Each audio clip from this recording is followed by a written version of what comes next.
İslamla müsəlmanı bir-birinə qarışdırmayaq. İslam təmizdir. İslam ləkə götürməz. Müsəlman xəta edə bilər. Müsəlman günah edə bilər bir insan kimi. Müsəlmanın hansısa bir xətasını, günahını İslamda görməyək. İslama yapışdırmayaq. İslamla müsəlmanı bir-birindən ayıraq. Bizim cəmiyyətimizdə çox təəssüflər olsun ki, belə bir anlayış var. Hansısa bir xəta edən, səhv edən, yanlış bir hərəkət edən müsəlmanın o səhvi, o xətasını İslama yapışdırırlar. Halbuki İslam ləkə götürməz. İslam təmizdir. İslam doğrudur. Mənim acizana bu insanlara tövsiyəm, müsəlmana baxıb dinimizə dəyər verməsinlər.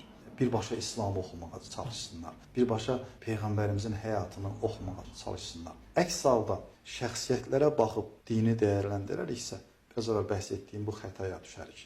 Müsəlman xəta edə bilər. Bir insan kimi xəta edə bilər. Amma İslam xətasızdır. Allahın göndərmiş olduğu din xətasızdır. Peyğəmbərimizin həyatını oxuyaq. Birbaşa İslamı oxuyaq. Quranı oxuyaq. Hədisləri oxuyaq. Hansısa qonşumuzda namaz qılan filan kəs bu səhv hərəkəti etdi deyib o səhv hərəkəti, o xətanı İslama yapışdırmayaq. Çox mühüm məsələdir, Araz müəllim.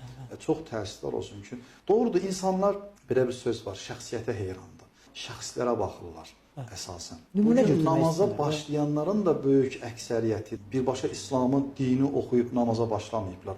Hansısa əxlaqlı bir müsəlmanın hal və hərəkətləri onlara müsbət mənada təsir göstərib namaza başlayıblar. Deyiblər ki, mən də qonşumuz namaz qılan falan kəs kimi olmaq istəyirəm. Onun təbliğatı, dəvəti nəticəsində namaza başlayıblar. Əxlaqlı müsəlmanlara baxaq, onlardan yaxşı mənada təsirlənək. Amma biraz əvvəl bəhs etdiyim kimi, xətası olan şəxslərə, halal və harama diqqət etməyən müsəlmana baxaraq dini, İslamı günahlandırmayaq. Burada xəta o şəxsindir. Bu, hansısa şəxsin o xətasına görə, o günahına görə biz dindən, İslamdan, namazdan uzaqlaşmayaq.